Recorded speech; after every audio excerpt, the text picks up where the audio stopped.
right. So let's get this thing started. Yeah. How you doing? Justin Small with Gardner Realty.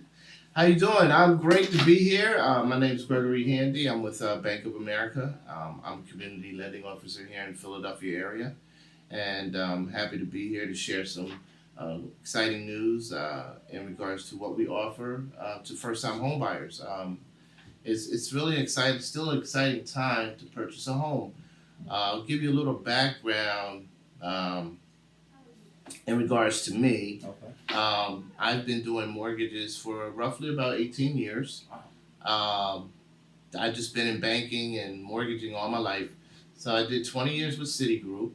Um, Worked at Citigroup doing multiple tasks and working in different departments. And then after 20, I decided to get into real estate. Okay. I actually relocated to Florida. That's how I really got into it back in 2002.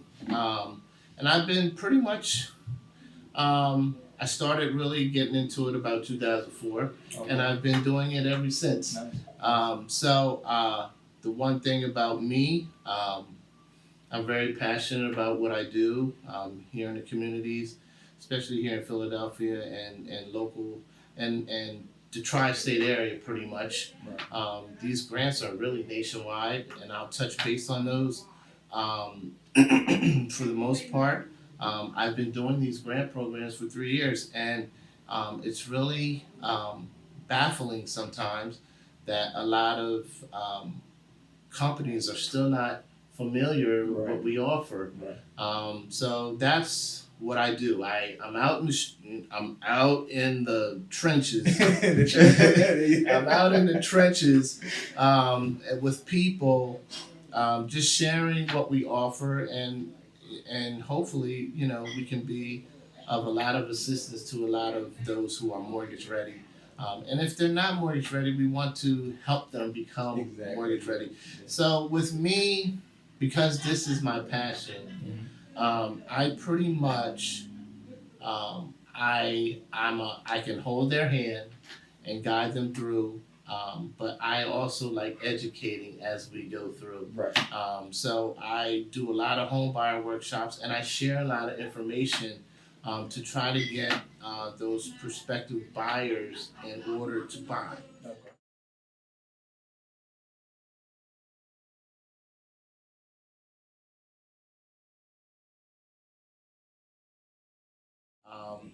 The main thing is we have to start at, there's always baby steps. You Right. start first. You have to come up with the why, and do you want to buy a house, and why? Exactly. Yeah. Right? I always ask that question to all my clients. Why do you want to buy a house? There are some people that really, and I get it, they don't want to buy a house for whatever reason. A lot of times they don't. It's fear. Yeah, that's what I was thinking. It's fear. It's fear of the unknown with the house. Some don't want all that burden or responsibility, and a lot of times they just feel as though that they can't handle it, Right. and that's fine. But I just want to touch base. It's important that we as a people obtain real estate, because that's generational wealth. Right on the nose. Wealth. What you don't realize is, what people don't realize is that once you purchase a home, you're building wealth. When you pay that mortgage payment, you're getting equity back. You get that mortgage payment down, and when you finish it, all that equity is at your disposal. And that's the part they don't really understand. It's not just the bill, it's your bill, and it's your wealth that you're working towards. Okay, it's just like a retirement plan. This is the concept. I explain this to people. I'm like, you're on a job for 20 years. Right. Your job presents you a 401k option. You take that option and you're going to put money away. Right. They're taking it out of your pay to put money away to build your retirement fund. Right. What is the difference? Exactly. You're buying a house and you're building equity down the road to put it away. Yeah. Because it's buying power. A lot of people don't realize is that when they apply for a loan or anything like that or application, even on a job, it's always the two sides. What is the main question when it comes to your general information? Where do you live? Do you own or do you rent? Exactly. Okay? So if you say you rent, you're a risk. Right off the bat, you're a risk because you don't have collateral for them to tap into.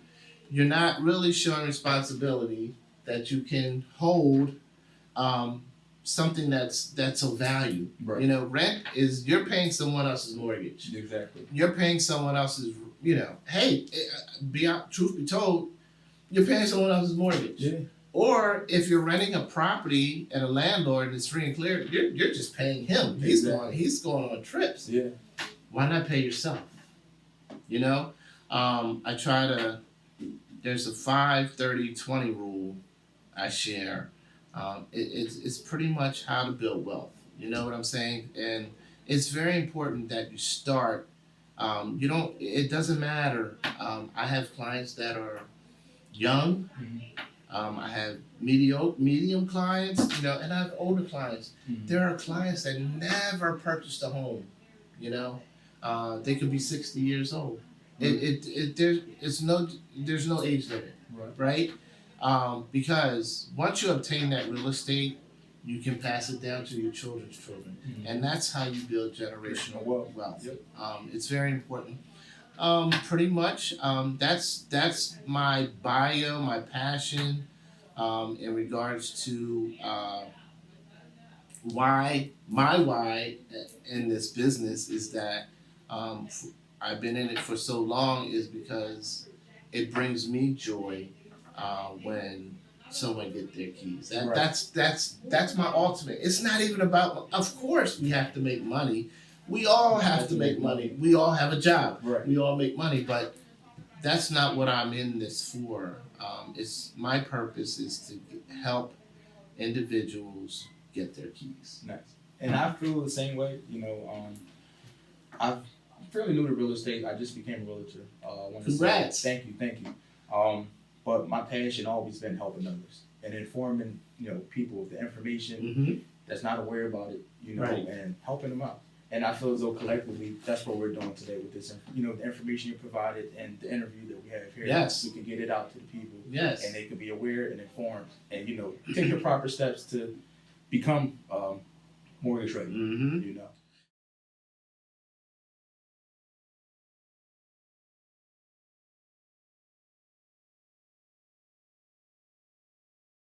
We have what we call around the city connect to own partners. You know, I'll use the acronym CTO. We use a lot of acronyms at the bank, but there are connect to own partners that we utilize and where those prospective buyers can go and get the education. During the pandemic, it was kind of tough because a lot of nonprofit organizations had shut down, they're closed, staffing issues, and we still have the staffing issues now, you know. But these clients are able to go to one of our connect to own organizations and learn about homeownership, what's the do's and the don'ts. And then once they complete the education, they get a certificate. And that certificate is pretty much certifies them that they understand what it is and how to buy a home. Okay. And that's so key. Now, what I've done during the pandemic is that I have a link. It's $35, right?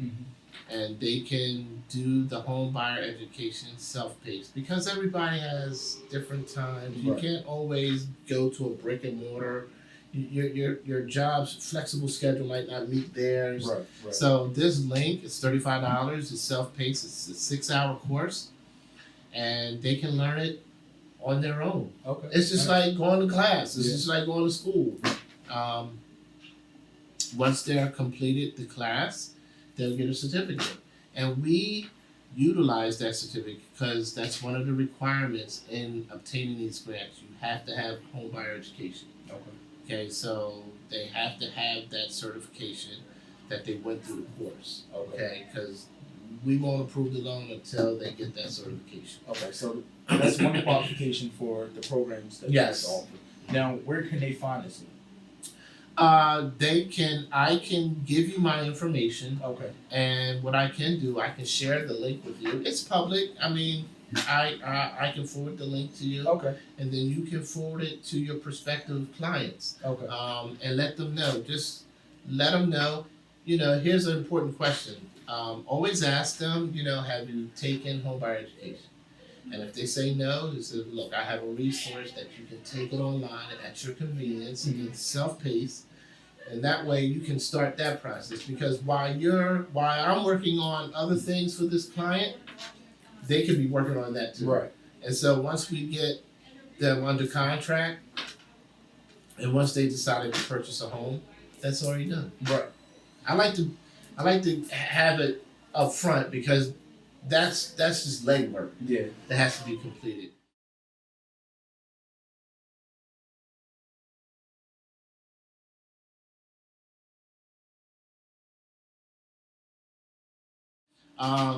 These grant programs, and I'll touch base on that if it's okay. Yeah. That's fine. So, for the city of Philadelphia and Pennsylvania, and like I said, in the tri-state area, these grants are nationwide.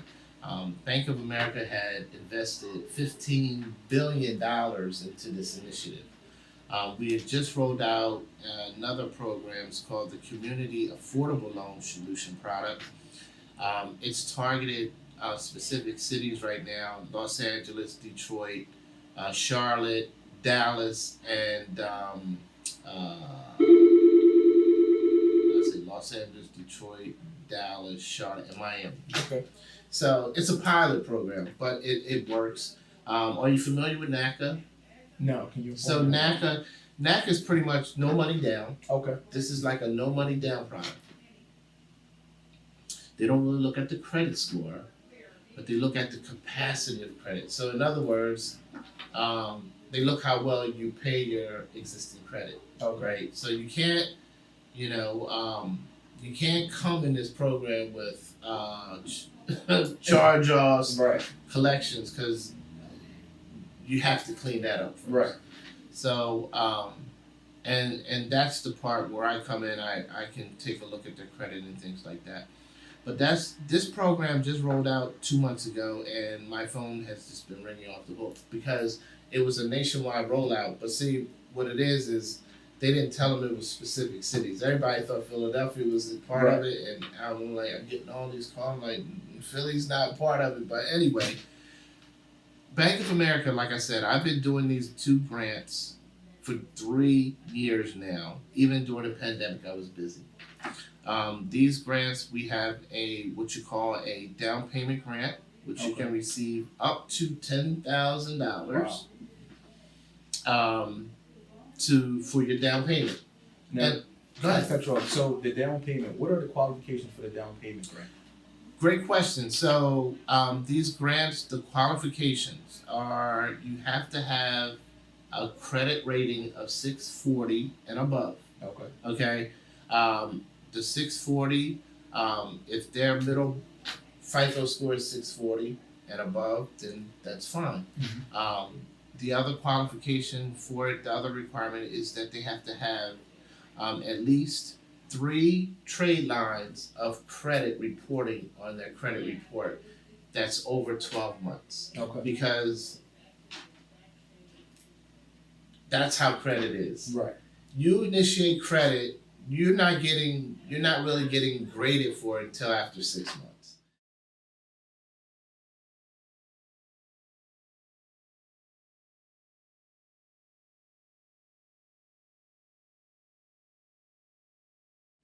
So that's the requirements. Now, here's the other beautiful thing about these grants. We can use non-traditional credit, and I'll define that. Non-traditional credit is credit that's not reporting on your credit report. What are some of those non-traditional credit items? Rent, utilities, car insurance, your cell phone. Okay. So, if we have a client give you an example. If we have a client that has a 0 credit score, Mhm. this client can still get a mortgage. And sometimes it's great that they don't have a score because they're not judging them on a score, on a number. But then they can look at their rent. If they've been renting over 12 months, if they paid utilities over 12 months, we get a history. Right. You Yeah. know? Not to cut you off. Yeah. So how would you obtain this information? Like, would you go to Rent Karma to find that information? How would you... No. A lot of times we do a VOR, which is a verification of rent. Okay. And sometimes we, if the prospective buyer can get a history of their rental history. Sometimes, like with a property management company, they keep records. Right. Right? Get the records for the last 12 months. It's one of the requirements. Anyway, so if clients are renting, they need to show 12 months of rental history. Okay. Right? If they live rent free, well, obviously they can't. They can't produce that. But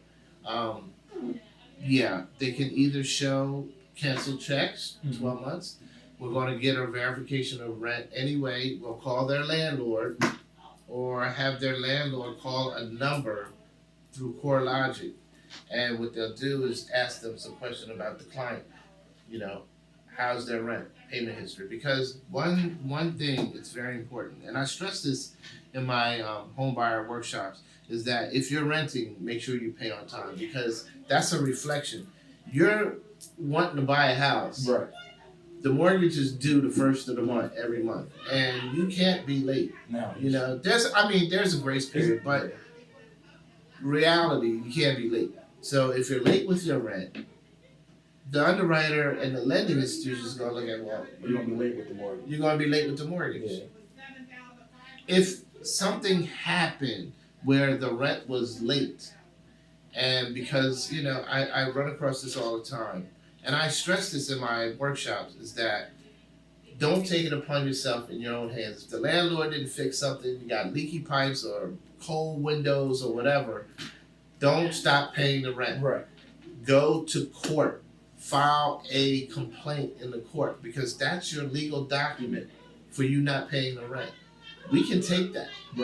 Right? Because what the court will do, will issue a summons to the landlord to repair those things. And if he does not get paid. What happens is they pay the courts the rent, and it's held in escrow. A lot of times people get frustrated, they just stop paying, and then when we call to get the verification, the landlord says, I didn't get paid for 2 months. Wow, that's bad. Yeah, that's a red flag there. That's done. Yeah. You can't, that's 60 days past due. Right. You're late. I can't help Yeah. you.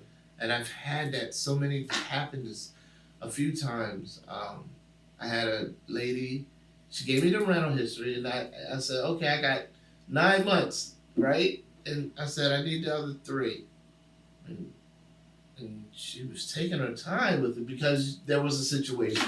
Okay. And she took it upon herself to stop paying instead of going to the courts. Right. And that's the thing. But that's important. Yeah.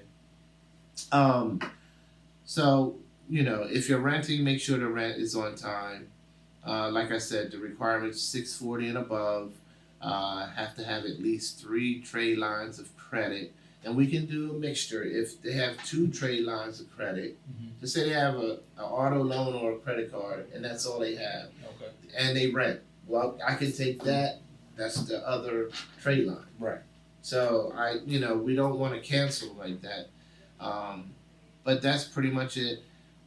In regards to items, sometimes there's medical collections on there. We don't really frown on that if they're less than $2,500 total.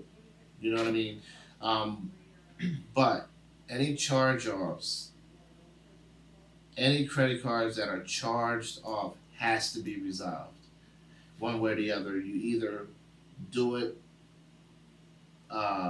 make a payment arrangement to pay the debt, or get a settlement.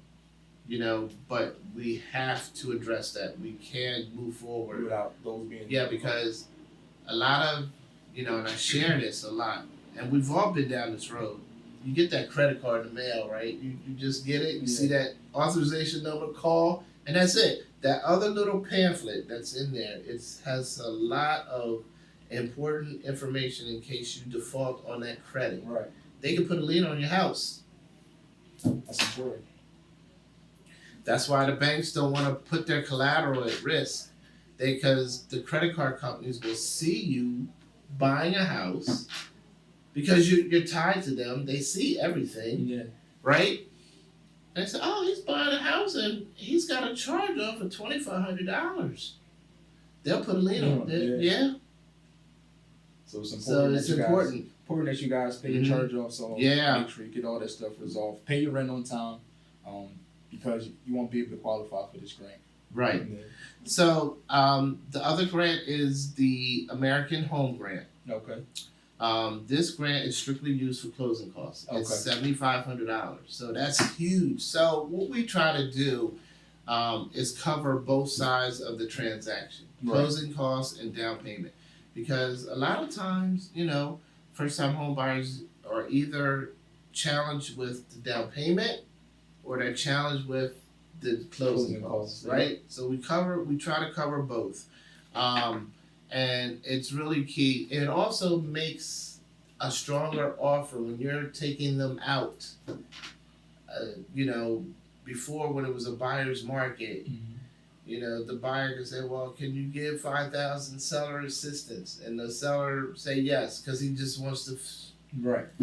I'm at your mercy. Right. Now the seller's in the driver's seat, and they're not trying to hear it. Exactly. We just had a discussion earlier. Yeah.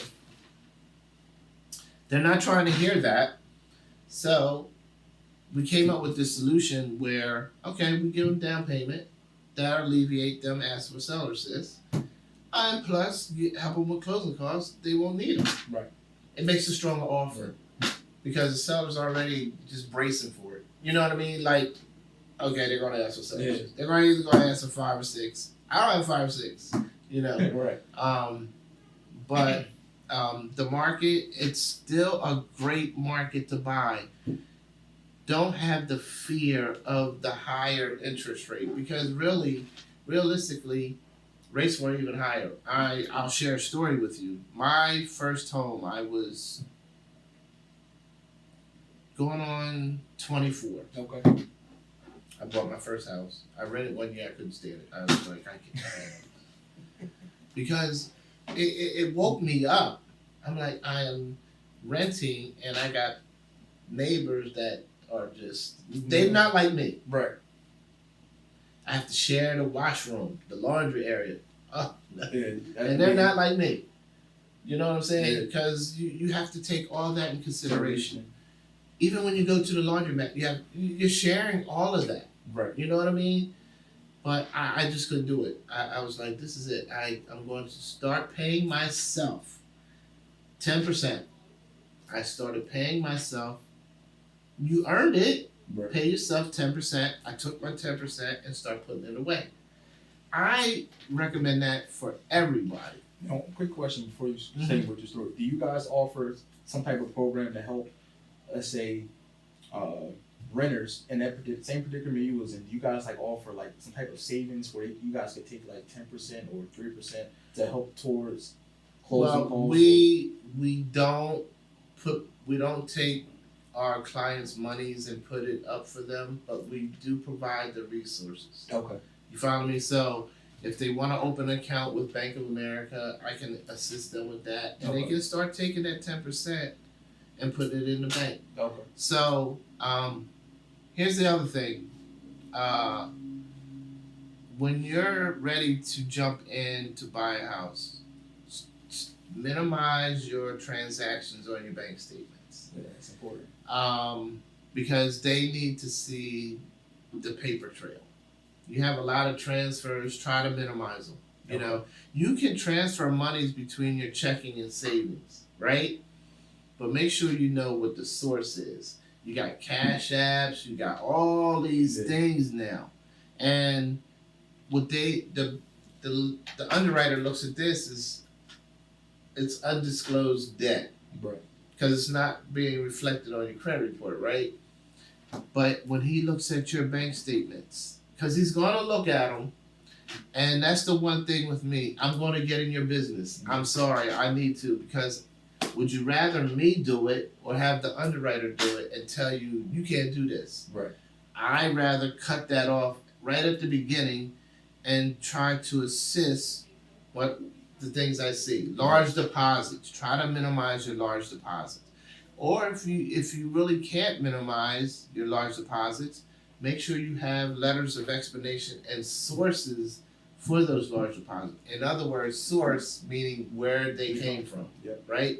So we do take gift monies. So gift monies can come from any relative, not a friend, relative. That's stepmother, stepfather, step uncle, great uncle, great aunt, great grandparent, grandmother, grandfather, brother, sister, stepsister, stepbrother,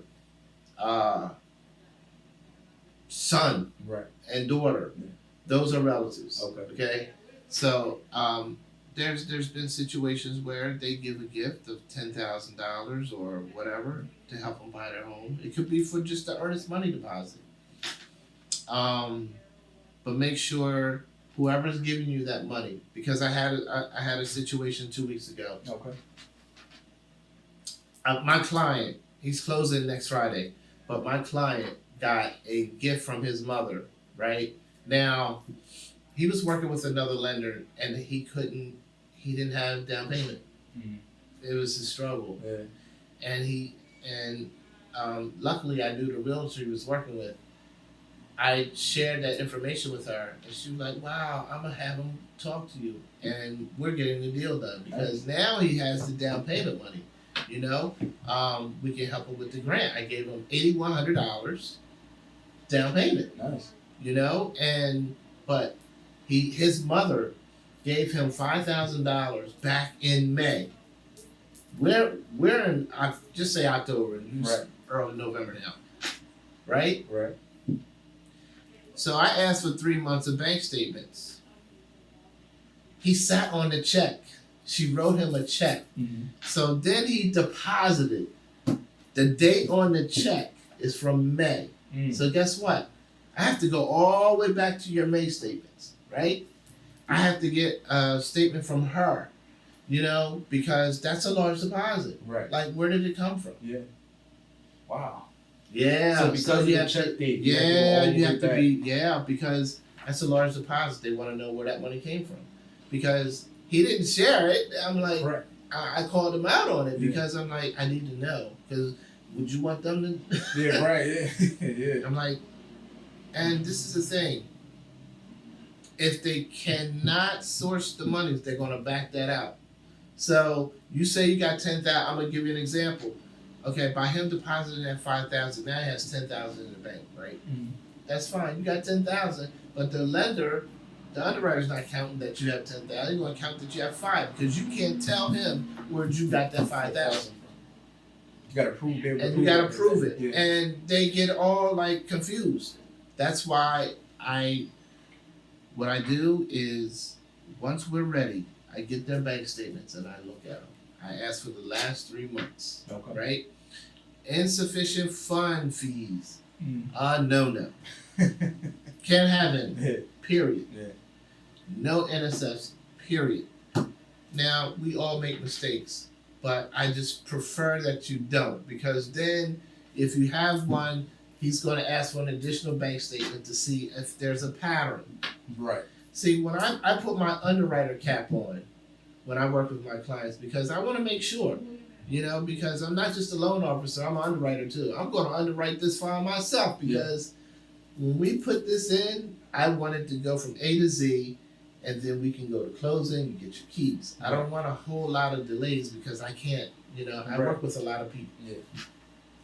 So it's important. No NSFs. I had a client, it was a pattern.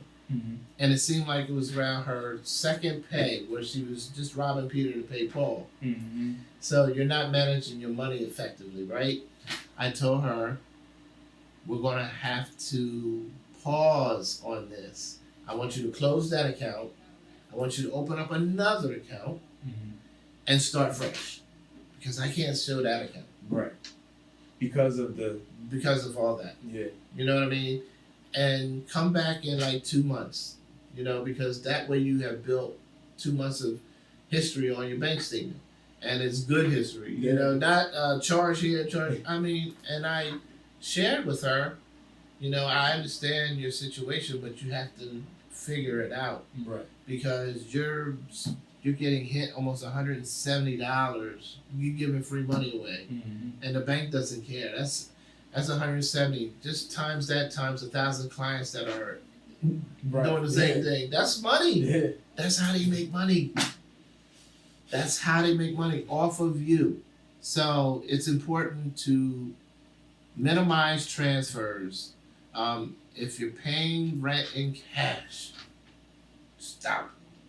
You need some type of receipt. There's no trail. Money order, yes. If you pay a money order, I get it.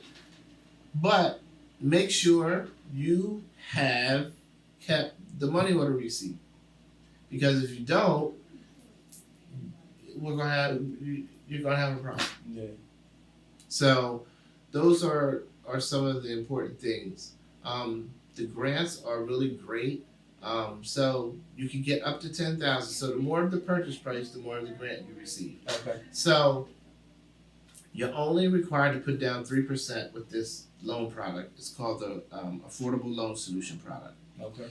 So we take the 3% down payment grant as your down payment. So it's 3% or lesser of 10. If you purchase a house roughly around $330,000, you'll get the full $10,000, right? Mm-hmm. We'll give you the full 10, and you get the $7,500. I mean, if you purchase a house less than that, just say $250,000. Well, it's 3% of $250,000. Okay. That's your down payment. That's the money you're going to receive for your down payment plus the grant. Now, the only caveat to the down payment grant: there are no restrictions. There are no repayments. You're not required to stay in the property for years. Okay.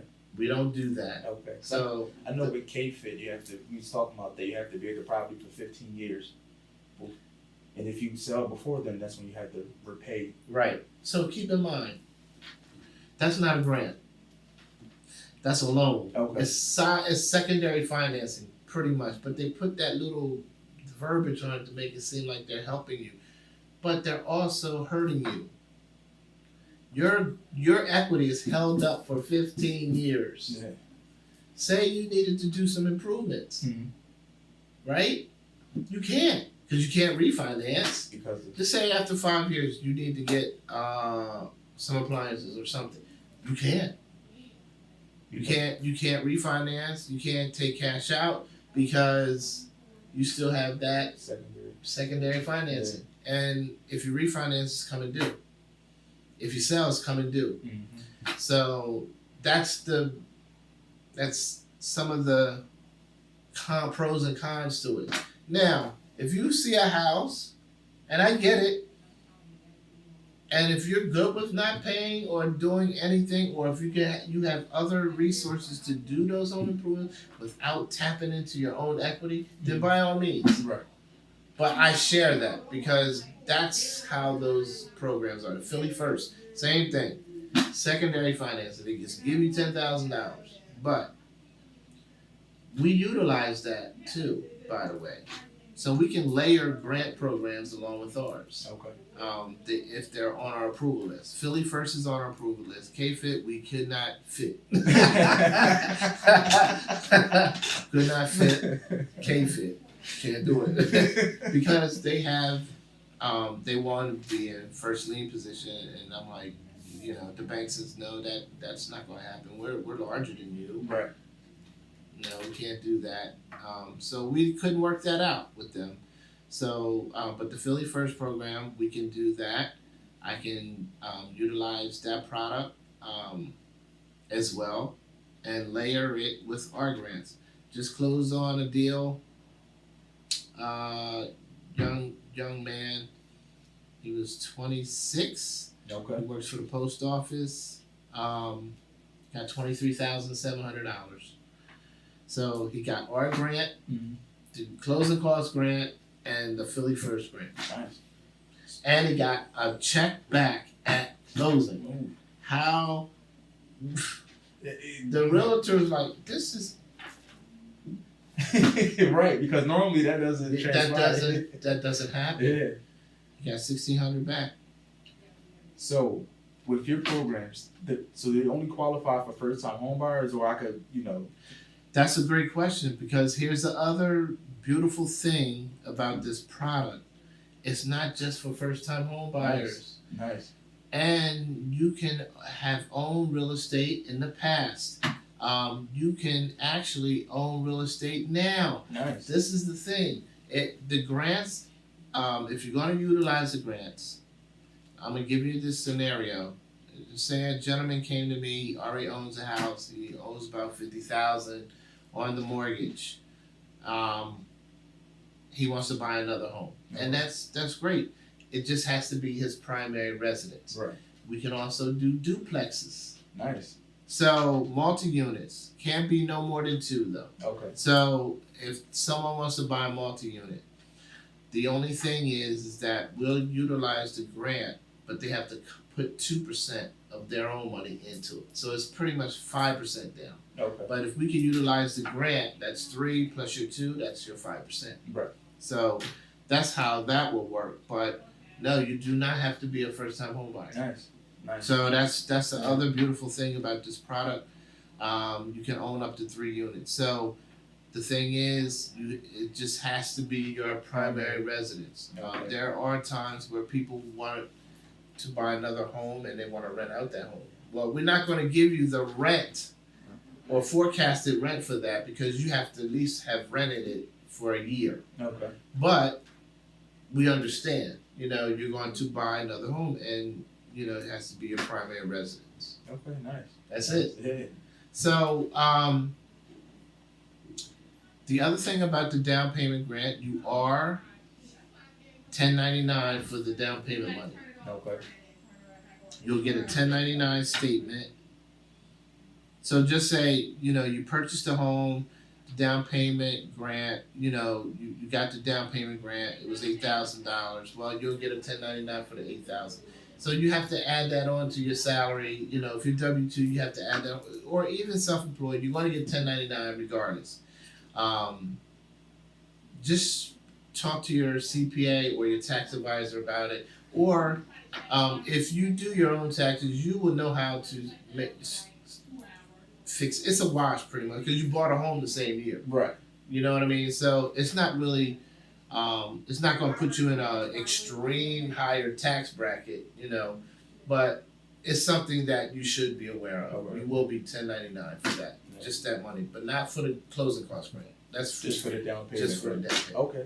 Okay. Nice. Because we have to show, we're giving you money. Right. So we have to show that that way, instead of putting a lien on the property. Right. See, that was the smartest way, because with Philly First and K-Fit, they're putting a lien on your property, right? Until that 15-year period up. Right. Which is crazy. Because you can't tap in. Yeah. It holds you up, And like I said, if you have other resources to do those home improvements or whatever else you need to do without tapping into your equity, then by all means, yeah. But what if it's like an emergency? You have to tap in, but you can't. Exactly, you can't. Yeah. To say something comes up medical, right, or something, you gotta. Here you got your home. You're trying to generate the generational wealth, but you can't tap into it because they don't put a lien on you. Exactly. And then when you pull title, the lien's right there. Yeah. It's more reason why they got to come to you for the grants. Yep. So again, these grants, the time frame usually is 30 to 35 days to get it all done, because it's our money. Right. It doesn't take a long time. Now, when we layer the Philly First grant, it's going to be 45 days, because it takes them 3 to 4 weeks to disperse their funds for the loan. So they need that time frame.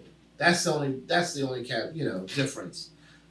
If we're going to be layering a Philly First grant along with our grants, but it works. Okay. So Montgomery County has, um, Chester County, Bucks County, they all have nonprofit organizations where we have other fundings, that we can utilize. And I try to utilize everything to help someone.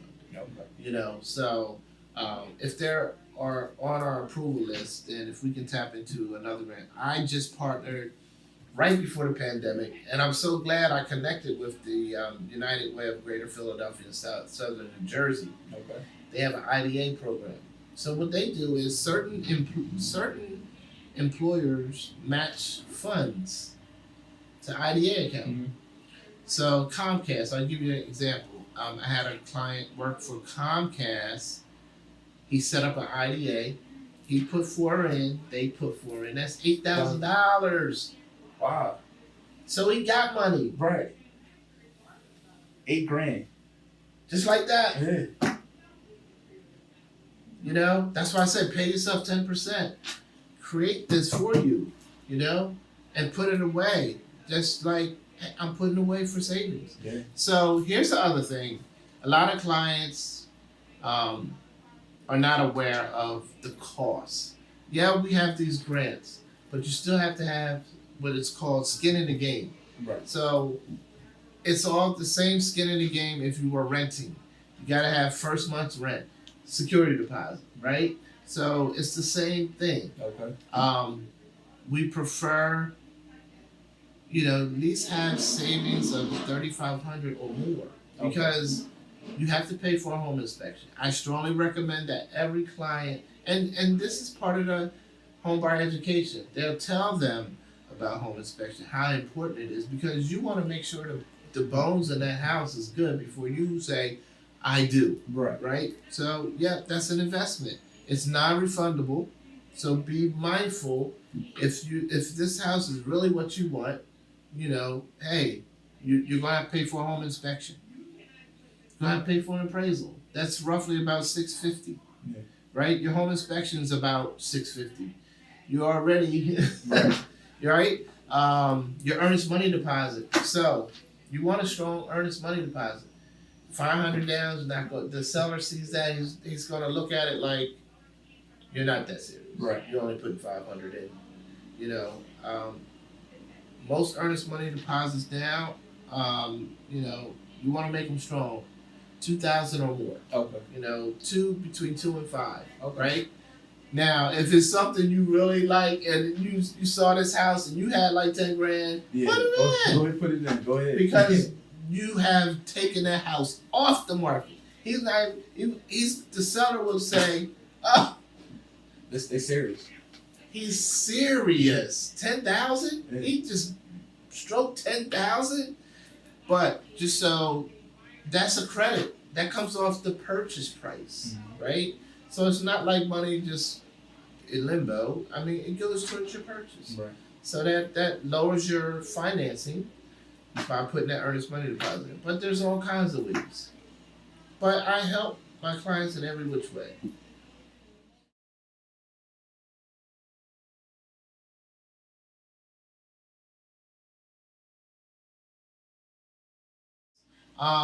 I want to share this other little neat feature for our clients, because a lot of times our clients don't know what's going on from once they're in, once Right. the loan gets boarded and once it gets processed.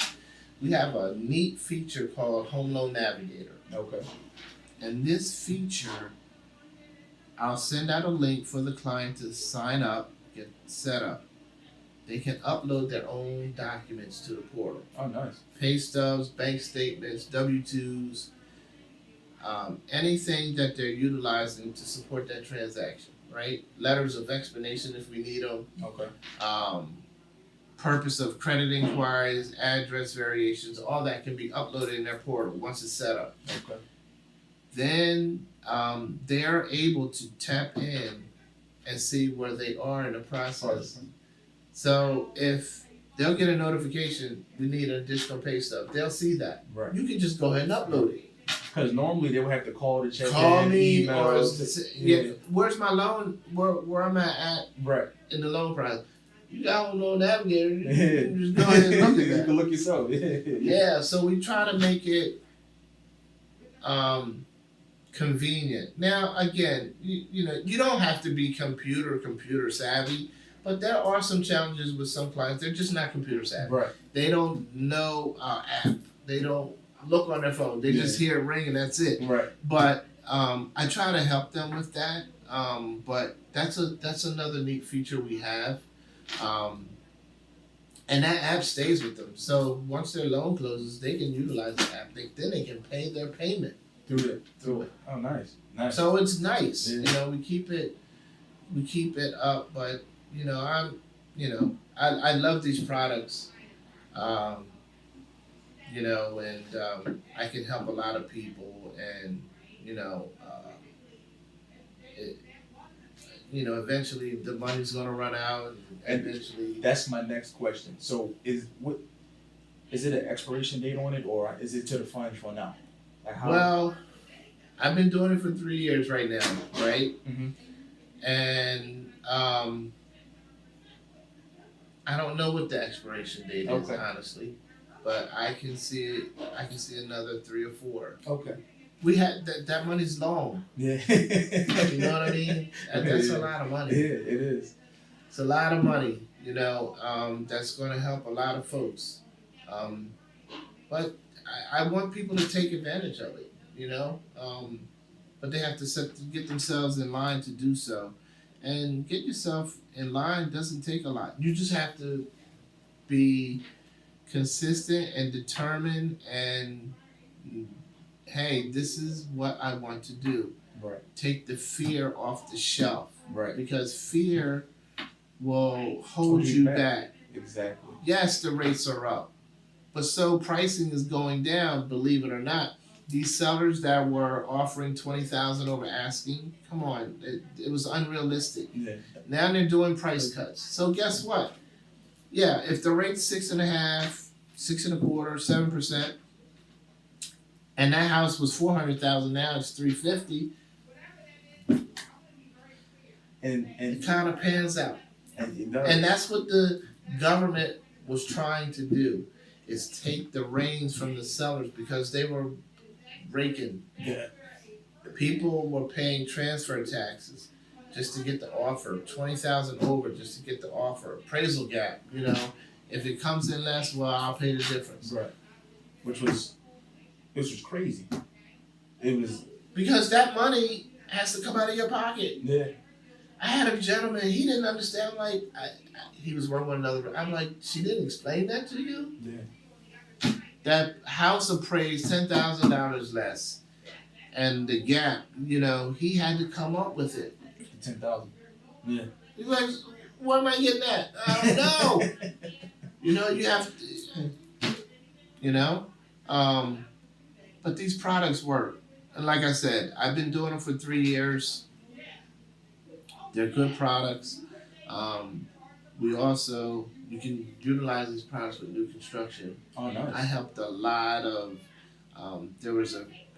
I work with all diversity of people. Okay. You know, there was a few Asian clients that bought downtown. They were new construction. It was a brother, a sister, and an uncle. They all lived next to each other. It was just, I did all 3 of them.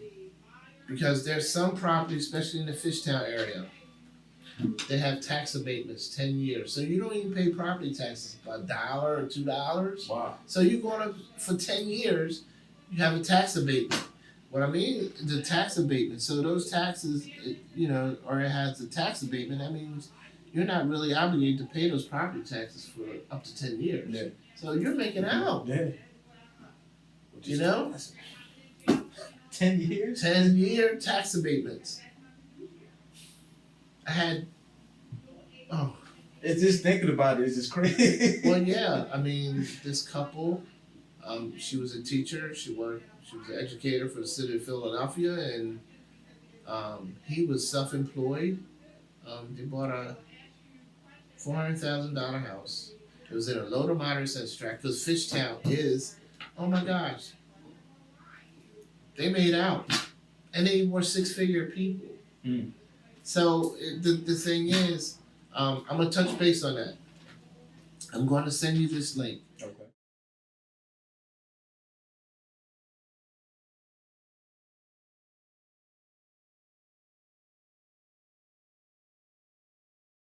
So, a lot of properties are geared or measured by the census tract. Okay. So, all around in all the specific counties in the city, they have these census tracts. Okay. You have low to moderate. So, when you see those people going door to door asking for census information, it's for a reason. Okay. Because they want to get information. You know, they want to know what the average salaries are in this area, or, you know, all what's in this area. And, you know, each county has a limit. Okay. I'm going to explain it. So, if someone, so the, so the city of Philadelphia, the county limit, I think it's 60,000. So if their income is 65, well, guess what? They can't qualify, Okay. right? Unless they buy in a low to moderate census tract where I can utilize up to 150% of their income versus basing off the county limit. Okay. City First grant, you know, it's based on household size. Okay. Our grants are based on whoever is qualifying, whoever is applying for the mortgage. So it could be a wife in the family. She's not putting her name on the mortgage, but she'll be on the deed. Right. And if she's making 6 figures, we're not counting that money. We're only counting the one who's applying. Right. So there's different census tracts. You got low to moderate, middle to upper. Okay. These census tracts do determine where properties are. Right. It does determine. We look at the income versus where I can place this loan, you know. So if a property is in a low to moderate census tract, they're going to get an eighth of better pricing. So there's going to get another price reduction on that. So that is huge. And I don't want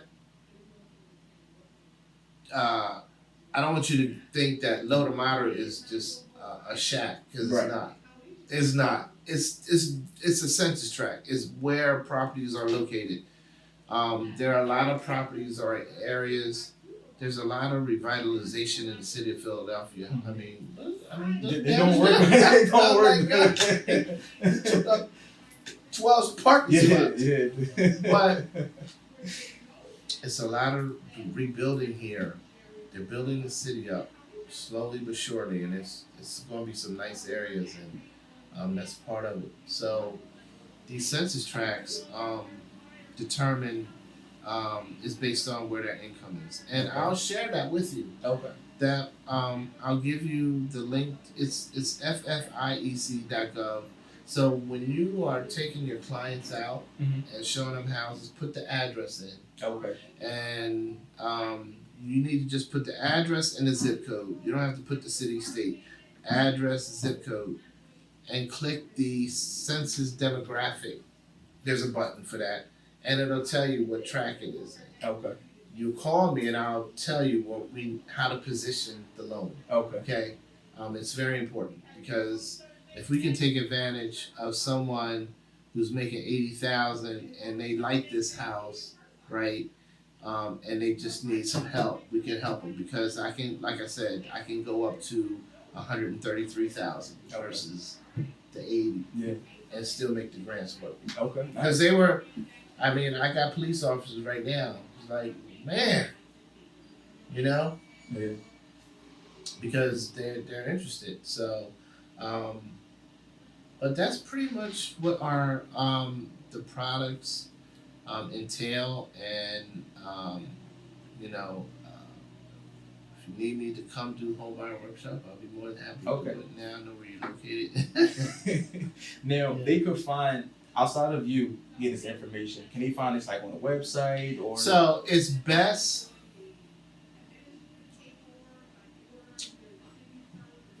I'm gonna tell you why. My website, it's a link I have a digital business card on my email. Okay. There's a link in my digital business card says visit my website. Okay. Right? They can go there and see all this information. Okay. But it's better that they get my email and send me an email. Okay. Because I can actually have them set up directly. Because we're so there's links everywhere. Yeah. And I just want to make sure that I can actually focus and get them what they need. Okay. And minimize all the other stuff. Right. Because they're going to be hit with this, and I'm like, they want to just buy a house, right, not a car. Right. And other things. But yeah, you have my email address. Share it with those. Give them my phone number. Okay. And I'll send that information to them right away.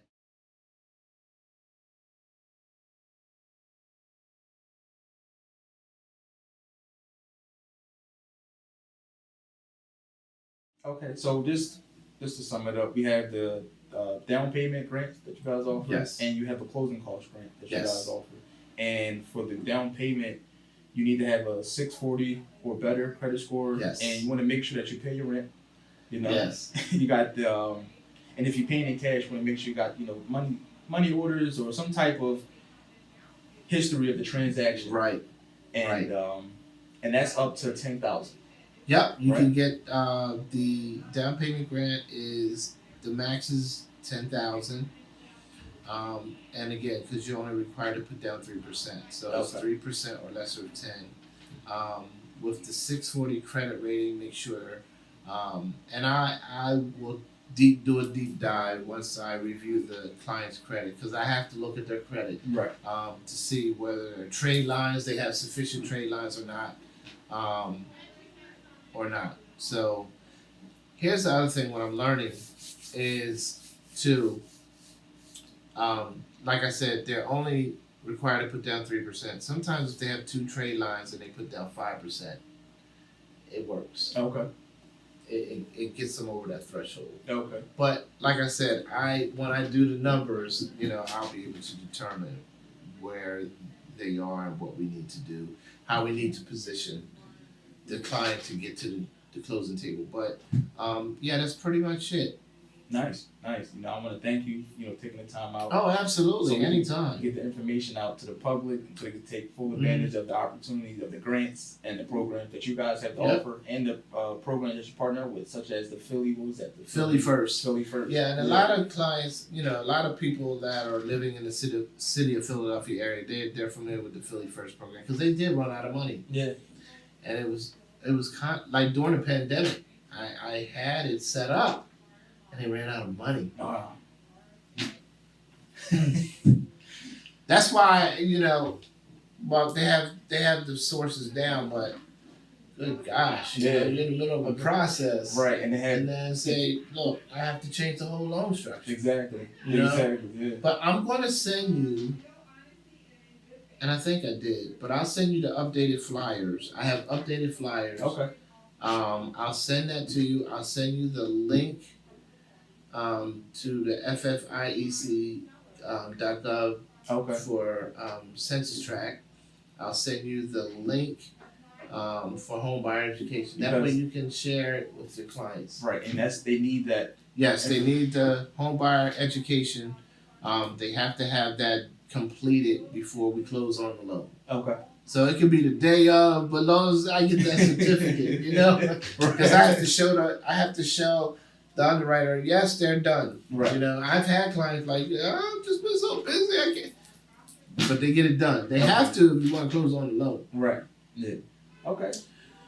So always, if they close in October, the first payment's not due until December. Okay. They always get a 45-day reprieve. Once that loan kicks in and gets registered, it takes at least that, and then they can start making their payments. But yeah, if I can be of any assistance, I don't foresee it. I think, right before the holidays, I think we're pretty much. I think they did their last rate hike, but I think we're pretty much going to stay stable right now. Okay. 6.5, anywhere between 6.25, 7.5, 7% on certain products. FHA too, they increase their rates as well. But I do FHA loans. Okay. This is the other thing. Everybody doesn't qualify for a conventional loan. The 3%, affordable loan solution product is a conventional loan. Okay. It's not an FHA loan. It's not a government loan. So they're not paying private mortgage insurance on this loan. They are paying, which is called MI, more slight mortgage insurance, but that falls off once they get to 80% loan to value. So Okay. I would say 6-7 years. That'll fall off. Okay. But with FHA, the private mortgage insurance stays on for the life of the loan, so you have to pay that too. Yeah. But with FHA, we can utilize the Philly First. Okay. I can utilize that. FHA approved that. I can utilize the Philly First for FHA. So if they couldn't get the 10,000 through our down payment, I can get the Philly First for it. FHA. Okay. So it's always another option. Oh yeah, I have plenty of options to play with. And that's pretty much it. Nice. Yeah, so like I said, it takes, from start to finish, once they're in a loan process, it can go from 30 to 35 days. Okay. Okay.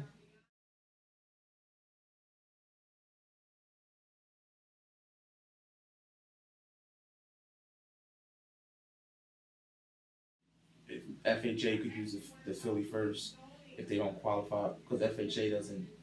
Yeah, so FHA is a little different. It's a government loan program, right?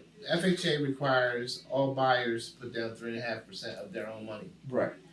So, if we're utilizing the Philly First, then we can utilize the Philly First, but they have to show that they have 3.5% in their back. Yeah. Yep. Okay. Yeah. So that's basically everything I think that we covered. And one last thing. So basically, to get in position to get pre-qualified, you want to make sure that your credit is established. You don't want to have no charge-offs. You want to make sure that your bank statements are like consistent. Okay. Not try to minimize your. I get it. Try to minimize your transfers. Okay. If you have other transfer, just take that off. Yeah. Take that away from the bank account that you're going to utilize to support your transaction. Yeah. I don't need all your bank statements. So I had a client gave me, I'm like, are you going to utilize all these? He's like, no, then I don't want all of them. I only utilize the ones you want me to use. So you can have 5 savings accounts. Mm-hmm. But if you feel as though that savings account 1 and 2 can help support this, then 3, 4, 5 I don't need. Okay. You don't have to disclose those. And are you going back 3 months, 6 months? 3 months. Okay, 3 months with the bank statements. Mm-hmm. Okay. So we do. I'm gonna share this too because there are clients that life happens. They might have had a bankruptcy. Mm-hmm. It doesn't disqualify them from buying a house. Chapter 7 discharge has to be discharged for 2 years, right? We prefer 3 on a Chapter 7. Okay. And then they can start to buy a house again. Okay. Chapter 13 is 2 years. So once the discharge date, it's 2 years from the discharge date, not the filing date. Okay. I have people come, I filed. No, you can file all day long. I'm not trying to be smart, but you can file all day long. But did you satisfy? Because the discharge date is the date they care about. Right. You can file, and the bankruptcy can be dismissed. That doesn't mean that you settled it. Yeah. They just dismissed it for whatever reason. Yeah. You couldn't agree with the terms or anything like that. Wow. So, yeah. I do VA. Okay. And if you have vets, I love working with veterans. They need housing desperately. We have no down payment for them. Okay. We use the VA government loan. They just have to make sure that their DD 214 is eligible, not ineligible. Um, then they can buy a house. Nice. And we can utilize the grants for that. Nice. That's important because it's a lot of vets that, like you said, need homes. You know. Yeah, that's basically everything I want to cover because there's a lot of renters out there that believe that, this process is, it can be scary for some, but we got you, like I said, to walk them through it, to guide them and assist them through it. Right. I'm going to share something with you, right? I'm going to share something. I'm going to do just a little quick math. Okay, because I know a lot of renters, if you're paying what? Close to $1,700 to $1,800 for a two. Say your rent is $1,700. Okay. And you were doing it for 2 years. Okay. Right?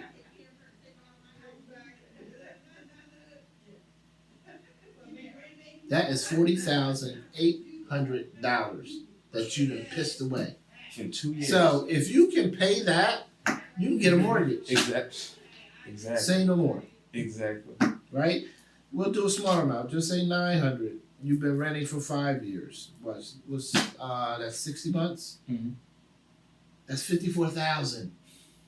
And there are renters out there that have been renting for over 3 years. And all I do is put this in their face. Yeah. I say, okay, this is what you didn't pay somebody else's mortgage. Right. And people don't understand. And some of these. And you can't claim. So there's a tax benefit when you own a home. You can write off stuff. If any repairs, anything, you can itemize your deductions. It lowers your tax. Yes, the government has tightened it up, but you still can have some advantages. You can't itemize anything if you're renting. Right. What are you writing off? What are you itemizing? You can't even. You can't. You can't. And they're killing you in taxes. And like you said, you're paying someone else's beach home. You're paying someone else's vacation. You're paying someone else's mortgage. When you could be paying your own mortgage and building an equity, and you could pull it out as need be. As need be. It's your house. It's your house. You can rearrange a room. How many times and I get it. We all had to rent one time or another, but don't make it your permanent. Exactly. Because you can't paint. You go in a room like, I want to paint that wall like a Mediterranean yellow, but the landlord is like, you ain't painting no walls. You can't. You got to keep all my walls white. Exactly. No, you can't change the carpet. Exactly. No, you can't put down flooring. You can't do anything. Oh, you don't like dishwasher? You got to call him. Mm-hmm. And when people don't realize your first, last, and security, that could be a down payment. In some cases, some people are paying $6,500. That's $1,700, $3,400 security deposit, down payment, first month rent, $3,400. You already had the money. You already had the money. So I understand. For some people it's scary, but it's just start paying yourself first, 10%. Yeah. You'd be amazed how that 10% builds your savings, and be a stickler to just saying, create a savings account, say, for my dream home.